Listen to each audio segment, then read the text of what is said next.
The first question is, what do you feel, Lorraine, are the best ways for a SENCO to develop an influence within the school so that the progress of the children with special needs and disabilities is a consistent focus within the school's overall strategic direction?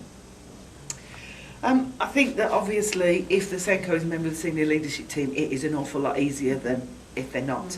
But I think the first and foremost priority is to be an excellent teacher themselves and to be seen to be leading the teaching and learning for that particular group of children. And we need to ensure that that sort of first wave of intervention, which is about first quality teaching and all the rest of it, is actually happening in classrooms. And so SENCOs do need time to be able to go in and observe teachers working and then be able to approach the leadership team, if they're not already on it, to talk about how that can be put into the school development plan or into professional development training, or just how it can improve the school through standards, through upping the teaching and learning throughout the whole school. What do you feel the best ways that a SENCO can exert a strategic influence if they're not on the senior leadership team? The regulations were a bit disappointing when they first came out, because we had hopes that they would say that SENCOs needed to be on the senior leadership team. And one of the issues was apparently that many secondary SENCOs didn't actually want to be on the leadership team because of the other duties that go with that, which was fair enough. What the SENCO needs to make sure is that there is a champion on that senior leadership team for them, and probably their line manager, but the person who they can go to who will then voice the SENCO's opinions actually at that senior level.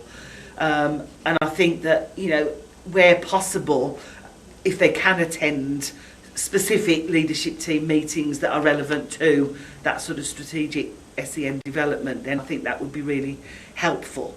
But they do need to have that strategic level, and there is work to be done there on upping the sort of expectation of the leadership team in terms of what the role of the SENCO is. Do you feel that there's any differences in the advice you'd give a SENCO in trying to work more strategically in primary and in secondary schools? I think the two are quite different, although the role is probably similar. The way they operate is very different. From my experience, secondary SENCOs tend to not be quite so teacher focused, so they haven't got such a big teaching commitment, and so they have more time to do more of that strategic development. Many primary SENCOs have full time commitment to a class of children, and it is much harder then to actually have that strategic view, just purely because of the time element of being able to look at how teachers are working with other children, to be able to manage teaching assistants in the same way that if you're in a secondary school and not classroom based, you've got a bit more time to be able to do some of that work. Our next question is around transition arrangements. SENCOs are very involved in transition arrangements for children, either from nursery to primary or primary to secondary, aren't they?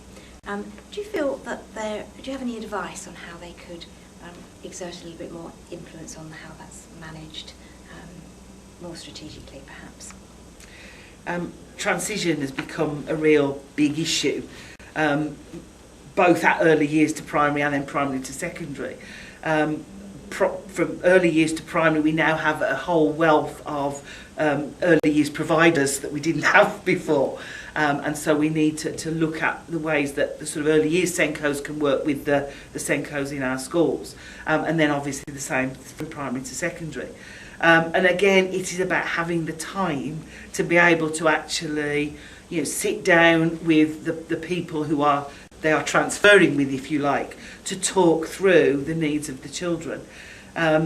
It's also really important that the SENCO is part of that multi-agency team, should there be one, so that a child moving from an early years provision who has sort of a number of professionals supporting them, the SENCO should be part of those discussions along with the parents right from the very start, before the child probably even enters school, so that the SENCO can then be preparing the teachers and the teaching assistants in the school to meet the needs of those children.